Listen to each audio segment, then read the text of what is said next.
This is Another Gay Horror Pod with Stuart Ross and Jesse Tabbitt.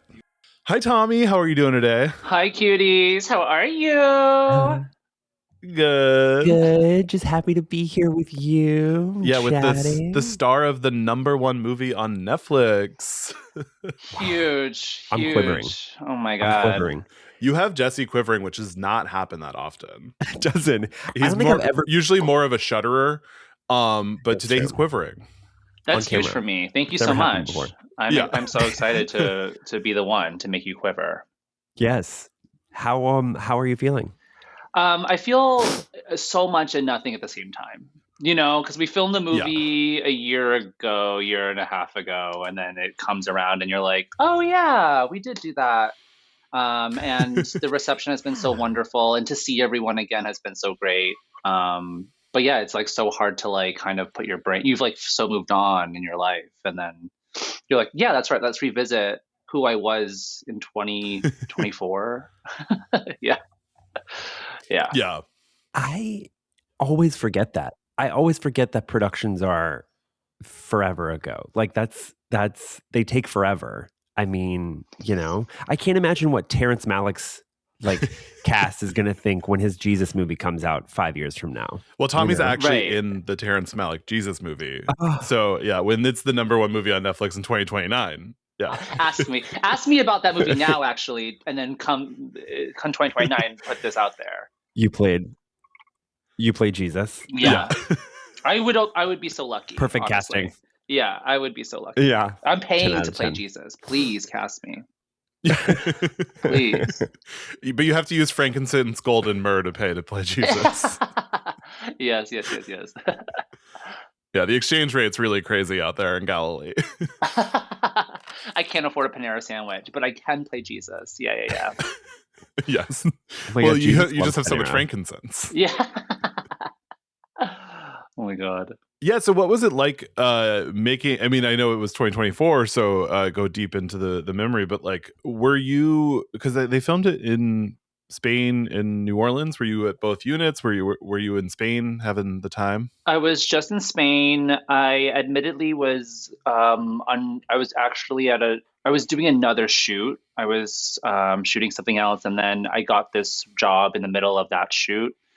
And I was like, I'm not a big, admittedly, romance fan. I don't know much about romance. It's just not in my wheelhouse. And I was just like, I'm kind of like in the middle of something. And my manager was like, you're absolutely going to Spain. So I like begrudgingly went to Spain.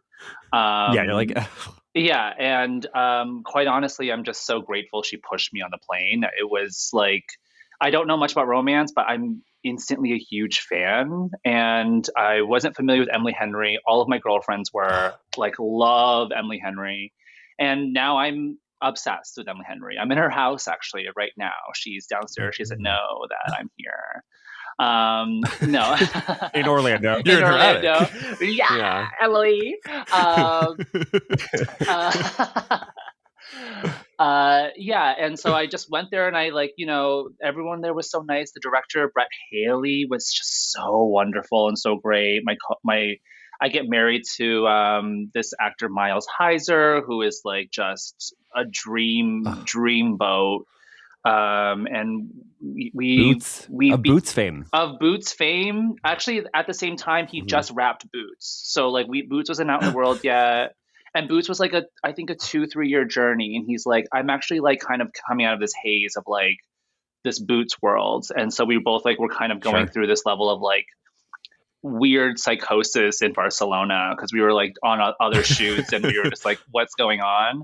But yeah, Miles and I become friends, and it's been such a wonderful, wonderful experience, and very grateful that it came my way. Yeah. Very grateful I didn't Incredible. turn it down. Very grateful that I was able to be a part of it.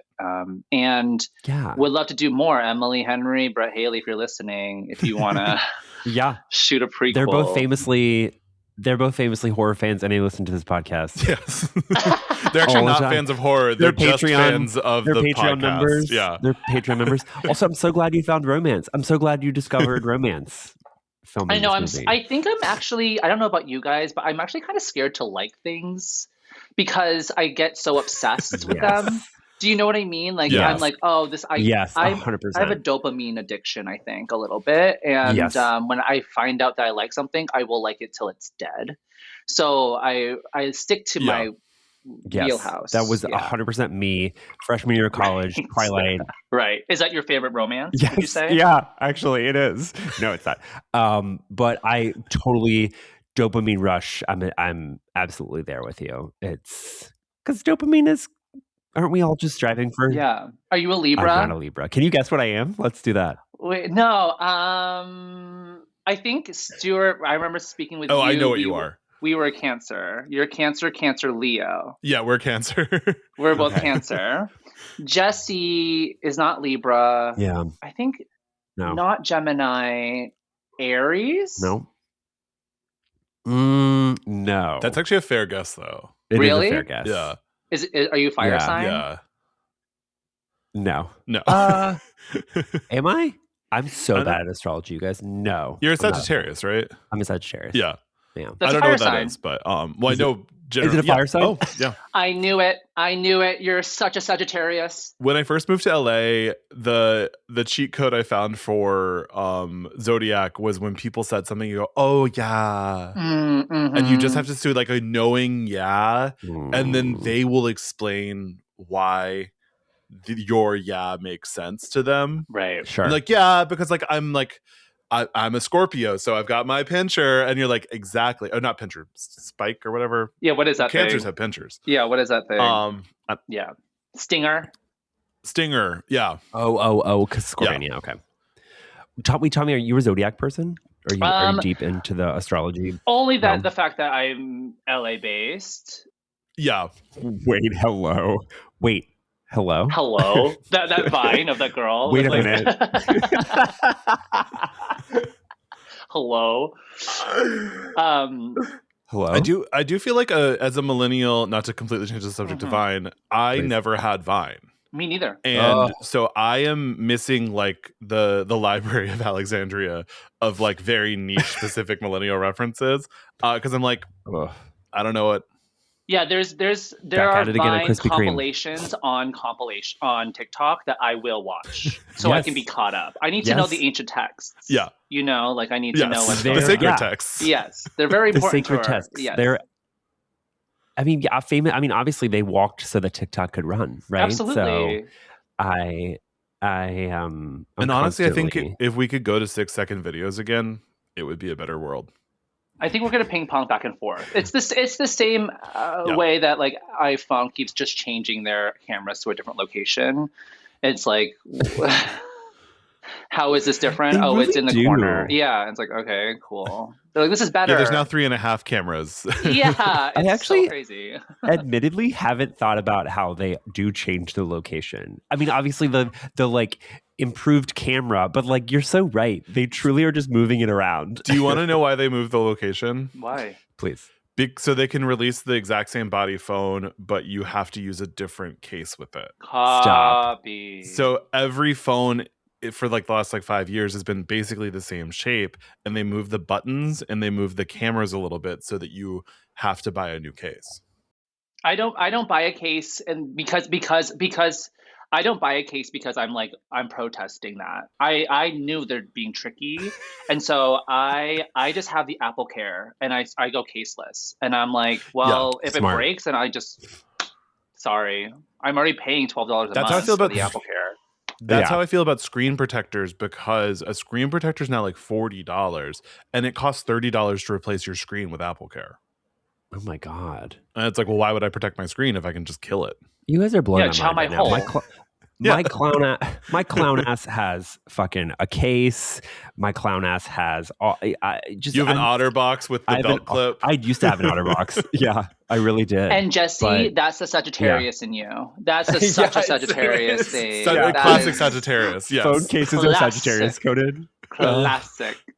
God, everything makes sense now. Yeah. Speaking of everything making sense, should we hop into the horror conversation? Yeah. And Tommy, you could talk a little bit about your, if you could talk a little bit about your origins with horror movies, maybe your first experience, first movie you saw, What got you into the genre?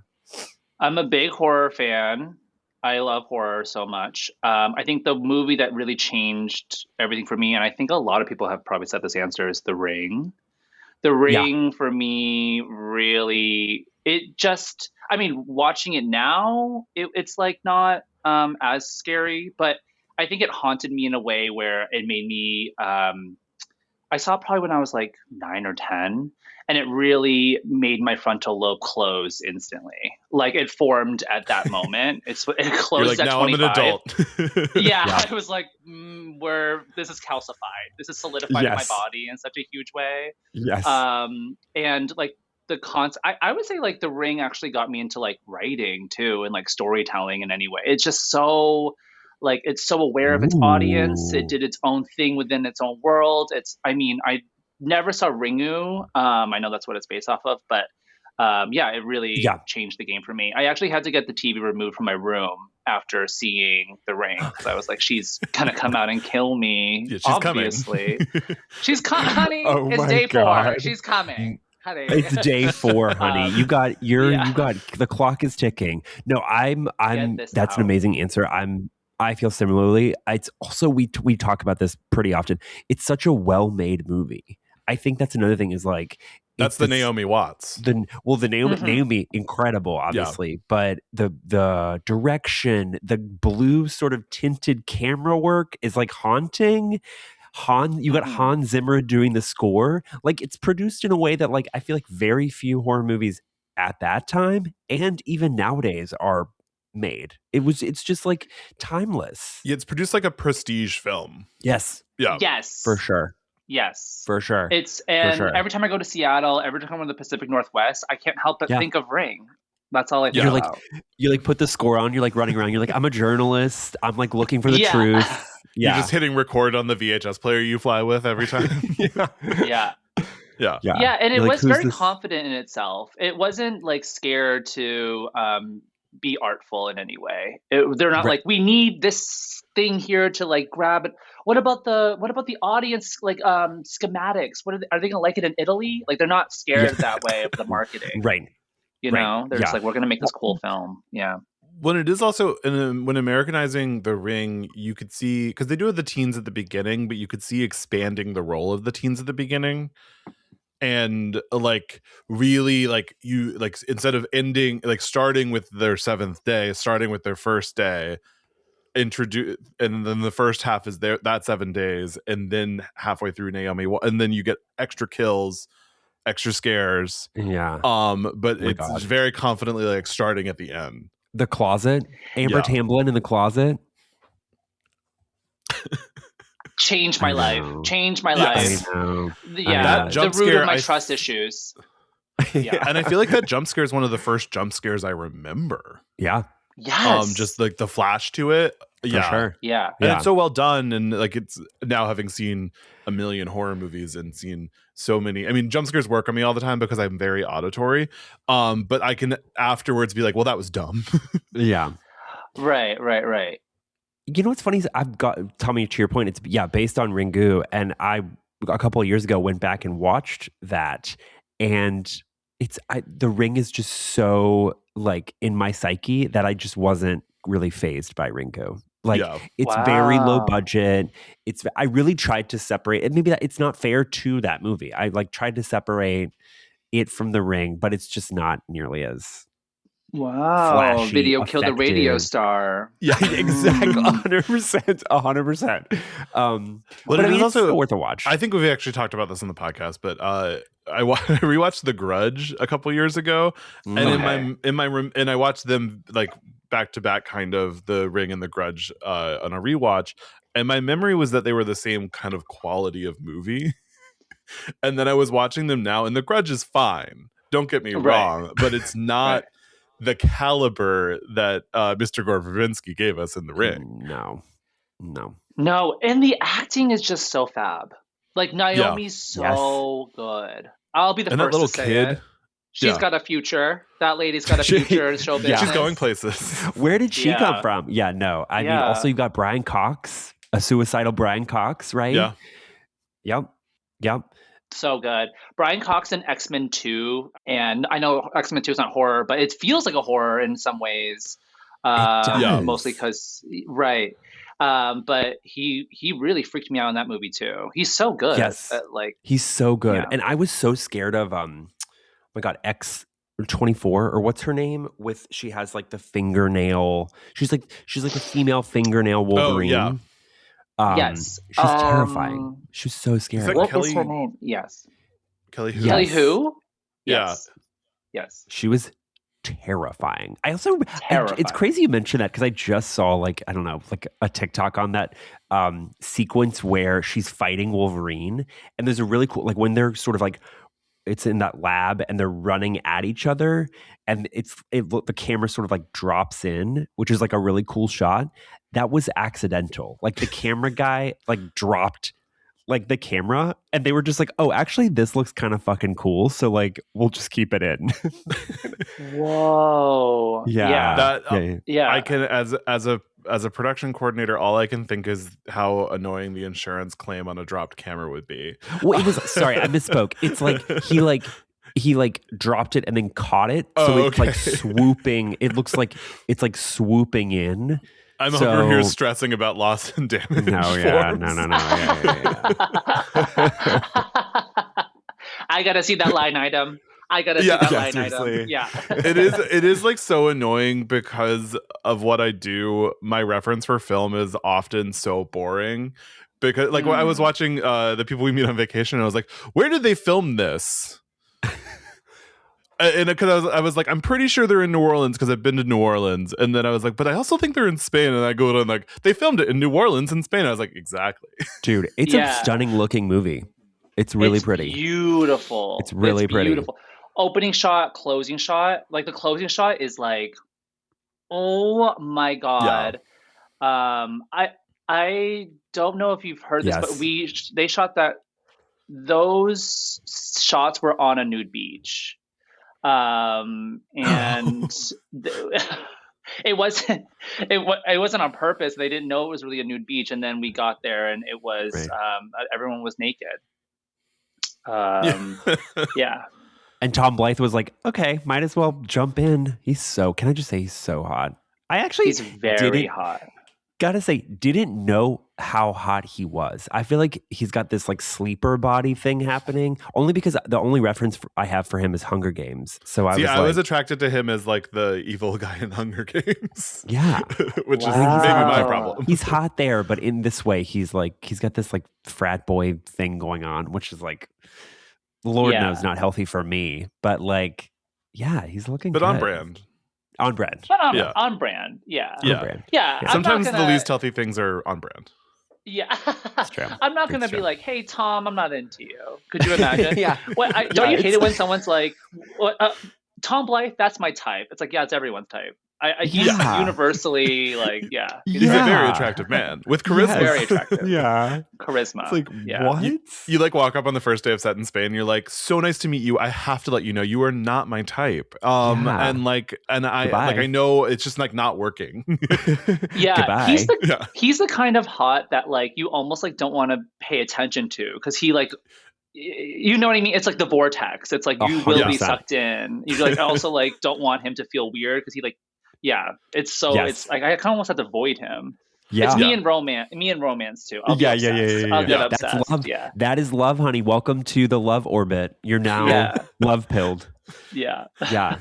The love orbit. What would be your comfort horror movie or thriller or like where are you at with that? The horror I always go back to is The Strangers. Yes. Ooh, interesting. Liv Tyler, Scott Speedsman. It's so great. And it's so fun to watch with friends that haven't seen it. And it's a good comfort watch for me. I don't know why. Because it's really scary. It's really scary. And it's just the simplicity of it. I know that like later iterations, they've tried to get more stylized and it's more like the neon lights and like, hey, what if it's a bunch of like kids at a party? Like that's that kind of stuff. And Yeah. well, yeah, just like or like Yeah. young teen girls kind of like slasher vibes. But the Right. simplicity of like they are a couple that didn't get engaged but appear to be in love, about to have their last night together, is like so heartwarming in a sick, twisted way. Yeah. I Um, know. like, and it also like takes its time. It's like It there's does. like yes, and there's things where it's like the piano playing, like let it be spooky, like let it be kind of, he's like slowly playing the piano before he killed. It feels more threatening than what Yes. it's become. It's become Yeah. more like let's stab him, and it's like no, no, no. The Yes. stab is like kind of like the icing on the cake, but the It whole is. Yeah. You're fun of it is like let's threaten them.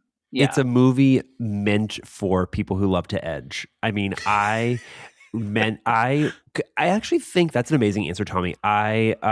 It's maybe one of the first movies I remember seeing, at least in theaters, that had a real like voyeuristic element. Like there's like several scenes where the strangers are in the background and the characters themselves or the leads, so Liv and Scott, don't really sort of know. Like you, the Yes. viewer, know, Yeah. right? And it's like, oh Yes. my god, I can't. Like, they're gonna like see them. Are they like look? Turn around, turn around. You know? Yes, yes. There was a Oh, part, there was that scene where Liv is just in the living room holding a cigarette, and it was part of the trailer. I remember the trailer and the audience being screaming at the screen, and she's yeah, just in her living room holding a cigarette, and the guy's just standing there behind It's her. so yeah. creepy. Yeah. It's crazy. And the masks And are scary. yeah, that does Yeah. it leaves so much for the imagination, to the imagination of the viewer, and that is so much more powerful than any like jump scare stab could do, in my opinion. Yeah. Also, Well, Yeah. it back is to like, your. Oh, go ahead. no, you go, Jesse. Back to your point of it being simplistic, Tommy. It could happen to anyone. Yeah. Like, you know Hey, what I mean? Like that situation could happen to anyone, hey, and it probably has. speak on that and speak on that. It's based on a true story, according to the Oh, advertisements. that's right. I think it's based on the Manson murders, which is like, okay, everything's sort of based on the Manson murders. Like, Yeah. at the end of the day, that's like, Here we're we still go thinking. again. We're thinking Fucking about the Folger Manson complex. murders. Yeah, one time I was watching that movie in college with all my friends and Anna, who was my roommate at the time, and we were all on one floor, our house, and she snuck out of the window while we were watching it and banged on the door. And if you want to hear a room of gays screaming, just the middle of the strangers having someone bang on the door, and unforgivable. I love Anna. What a bitch. Yeah. And I hope you're listening to this. I love you. You're a bitch. And hey, So mean. you're quick. You're quick. Let's I love that. And I want to be your friend. Yeah. Yes. Yes. Yes. Also, No, those but movies, it was oh, go so ahead. funny and so scary. But that movie's scary, and That's so it is funny. funny because that movie, they've now made 5 of those, and like I haven't seen any of the new ones. I have. Because I I just have. they're streaming on Stars, and like I'm not gonna figure out how to watch Stars. Dude, Tommy, did you watch the last one? Yeah. And I won't She say anything fights- negative. I will. Let's get into it. I will. I won't say anything negative. Okay, let's hear it, Jesse. She fights. I feel like I could just bring up a plot point, and that in and of itself will be negative. Yeah. The lead character, Stuart, goes head to head with a giant boar, BOAR, Oh, in the forest. CGI boar. why? CGI boar. It's giving 24. It's I giving actually don't remember why. I think she's just like in the forest and like trying to escape the strangers, and then like out of nowhere, this giant boar comes and like headbutts her, and then she's like dragged around. It's very Leonardo DiCaprio, The Revenant. Yeah. Yeah. You know. Well, The Yeah. Strangers Chapter 2 is Madeline Patch's The Revenant. Yeah. It's so true. I think though I'm just there's at least for chapter 1, there's like, Tommy, I'm looking for that essence of the first strangers that I love so much that I'm like, you know what? Maybe there's something in here I can latch onto and enjoy. And so that's why I think I keep coming back, and I keep being left Yeah. wanting more. There's just something to be said about being too self-aware of the marketing and then being like almost being like self-referential, and you're Yeah. like losing the magic. I think we saw that with Megan 2. I think it's Yeah. Megan 2 is Megan 2 is an okay movie. It's Yeah. just not the same kind of campy just because we just know I think we like looped around and we're just like Yeah. trying to be too much ourselves instead of just being ourselves. Right. Yeah, Megan 2 is what should have been like the 5th movie in that franchise. Exactly. And they just speed runned through all the horror sequel tropes, and then we're like, we're just silly now. And I was like, okay, yeah. I don't know, you were sort of a horror movie originally. Yeah. It's just the idea of trying to be camp is actually not camp. Like just like you can't force camp, quite honestly. No. Oh, say that louder. But people and clip that. Clip that. Clip that. We've had so many good clips so far. Huge, guys. Huge clips. Huge for the clip. The clip community enjoyers. The clip com. Yeah. Yeah. Wait, Tommy, this might be a good clip moment. Do you have any hot takes as it relates to horror? Anything you want to? Anything spicy you want to give us? Whoa. Anything spicy as it relates to horror? Right. Oh my so God, maybe a certain have no franchise idea. being overrated. Maybe a final girl, you're like, ugh, she's so overrated. Like anything, no pressure, because I know critically, I understand you might want to. Yeah, you don't want to speak hard against the Scream franchise and then get the call for Scream 8. Yeah, or Rennie Harlan, Strangers Chapter 4. Yeah. You're getting a call later. You're like, hey, that podcast we recorded. Can you just like X everything? I've been cast in Strangers 5. Yeah. I'm the stranger. Yeah. Yeah. I the would secret kill fourth to be. stranger. I would kill to be. Please let me be in the Strangers. Mm-hmm. But I actually don't. I don't really know. I don't really have any. Oh my God! Great. That's fair. Or what would you say is the most overrated horror movie? Whoa. Yeah. What are some top-rated horror movies? Conjuring, Annabelle, Halloween, like Friday the 13th. Like what's a movie that everyone likes and you're like, meh? I'm not a Scream girl. Interesting. I know. See, that's a hot take. That is a hot take. Oh, it's just not for me. Yeah. Like, do you think what about it sort of doesn't work? Is it like the comedy? Is it like the mystery? Is it not scary enough? It just feels like it feels front facing, if that makes any sense.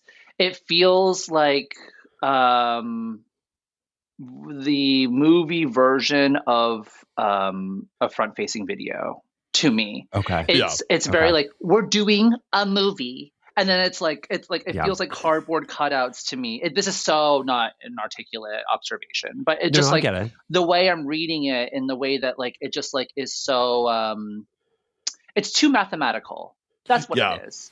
Yeah. It's too like shifty here and there. I don't know. And I think that there's something, and that's not when I feel like people do that, it feels like it's being made out of like the studio system. Does that make sense? Like it feels like we gotta get the most, and I hear that. And hey, if you're listening to this, I would love to work with you, studios. Yes. And I can be mathematical. And or I can be just mathematical. Apple TV Plus's The Studio. Yeah. Yes. Please. Hey. But it just feels too like 3, 2, 1, the scare. And then we go, it just feels too not, it's inorganic to me. That's what it feels like. Yeah. But it works for people, and something to be said about that. It does.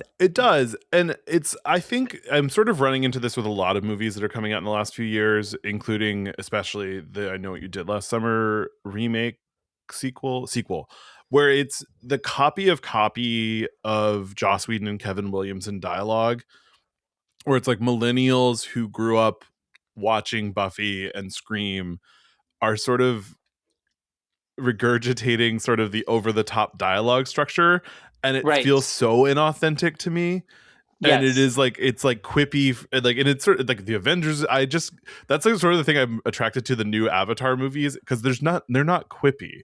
I don't need everyone to be making jokes all the time. Not everyone is a comedian. And I feel like a lot of the horror movies now, because everyone grew up on Scream, are like, this is just like Friday the 13th. And it's like, why? Why are you saying that right now? The thing that I thought about the other day, and this is like more of in a larger sense in Hollywood, but I think the thing that gets things sold nowadays, like people who are good at pitching aren't necessarily good at executing. Yeah. And I think that people who are good at executing aren't necessarily good at pitching. Yeah. So to like get a room full of people who are like, I don't want to spend a bunch of money unless I know I'm guaranteed a return. It's hard to tell somebody who is like, I'm going to take my time and like see what's going on to get it up in that way. But somebody who is like, it's going to be this, this, and this, and like this, and like this, and like so fast with their pitch, doesn't necessarily have the ability to like kind of go, I'm going to trust my creative instincts, take my time, discover what I need to discover in this moment. Am I making sense? Yes, and I feel like movies themselves can't take their time anymore. Right. They have to leap in. They have to, like, because you're putting it's all, I mean, it's all for Netflix. It's all for streamers. And whereas like when you go to a theater and you sit down, a movie can take 20 minutes to get into it because you have paid money, you are sitting down, you can ease yourself in. But I think the fear of people turning a movie off in the first 5 minutes has resulted in like movies that sort of blow their load a little fast and have to tell you exactly what it is as soon as you sit down. Yeah. And then you're sort of like, well, then now I have to watch 2 hours of something I know exactly of what it is. Edge me a little bit. Just a little bit. A little bit. Don't or put something in my imagination, or allow me to finish it for you with my imagination. You know, well, that is like, I mean, like The Strangers would not be made now.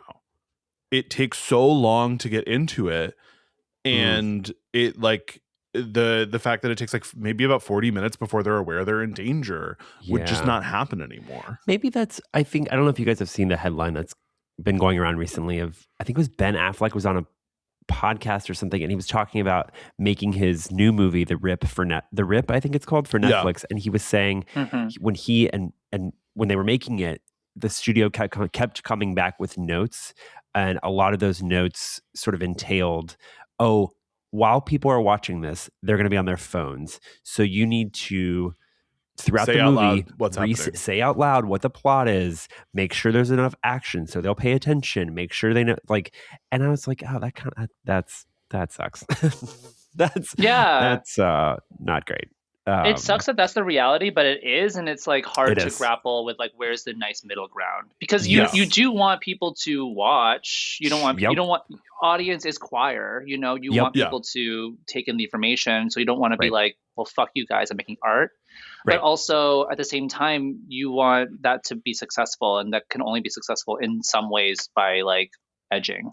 Right. Oh God. Or finding a creative way to do it, which like there are great streaming movies. Like a lot of them are pretty successful, and then some of them I think some of them give all of them a bad name. Where it's like you're watching a movie and you're like, oh God. And then, but like a lot of streaming movies are really good. And I think for Netflix too, and sort of with, I don't know what I was going to say. I can help you out. Sorry, I lost my brain. No, it's fine. Tommy, I just want to really say thank you for saying that some people are good at pitching and those same people are not good at the actual movie making part. I feel like look at the material. Don't talk about that enough. Yeah. Look at the material. I feel like people are, might be really good at talking, and then once they get into the process, they can't follow through, they can't stay on task. And so I feel like also a lot of artistic people, are not big talkers.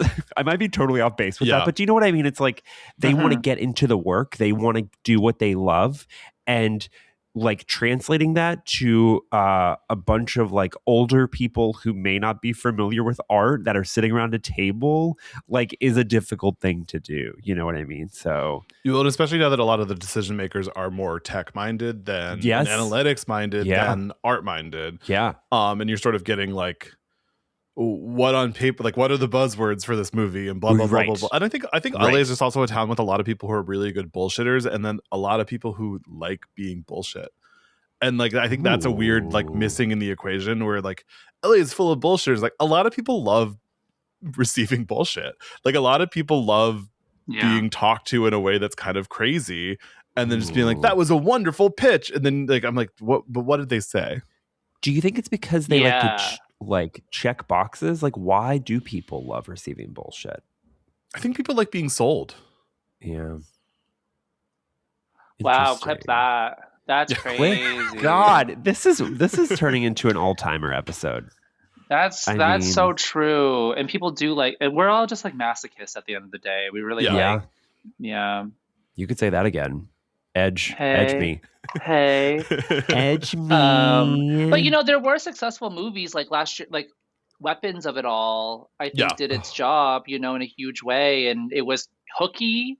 There was a lot of like Ugh. things that about it that were super marketable, you know, Yep. like you're like, this, you got me in my seat. I'm Yep. going to theater. I have to watch this. Like, Yep.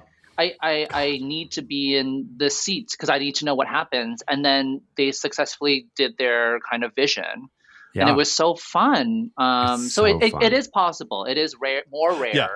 but it does seem to be. I mean, Weapons is a joyful inspiration, I think, of last It year is. for sure. I needed to be in the seat. I need to be in the seat. Yeah. I'll tell you that. I'm not Well, leaving. I know Had to. people who don't see a lot of movies in theaters who felt like they needed to go see Weapons because they didn't Yeah. want to miss out. Yeah, Yeah, in the zeitgeist. Yeah. Tommy, are you an AMC A-list member?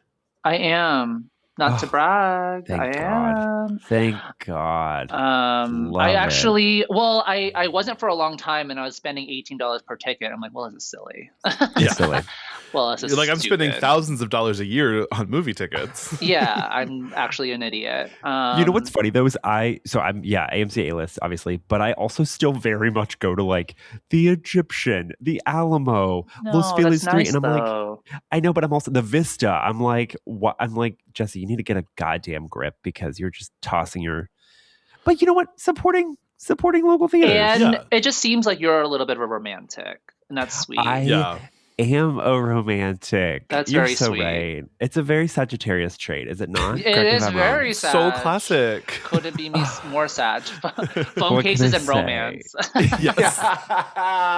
You guys, I'm taking my phone case off right fucking now. No, I don't. We're not trying to shame you. You bought No. it. You may as well use it. But do you have It's- Apple Care, Jesse? I do have Okay, Apple Care, okay. and it's also like I was clunky like, that in is my. an important part of the equation. You should not It's- take your phone case off if I- you don't Right. have Apple I Care. have Apple Care. It's This also, is a you know, very pro Apple Care podcast. yeah, but it's like I was clunky in my. forced into it, pro. They like put a gun to my head.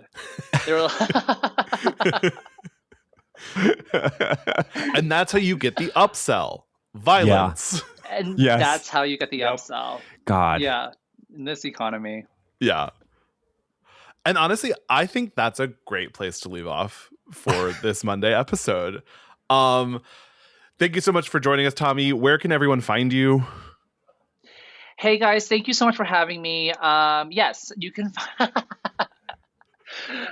You can find me on my Instagram where I read all replies, every single DM, email I'm reading.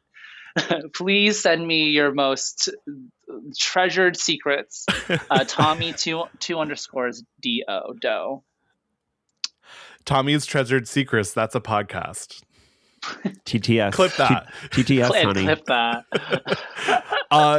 If you want to hop back on, we're gonna have Tommy also here for Evil Dead 2013 later this week. But thanks so much for joining us for this episode, and we'll see you soon, everybody. Thank you. I love you guys. friends. Love you.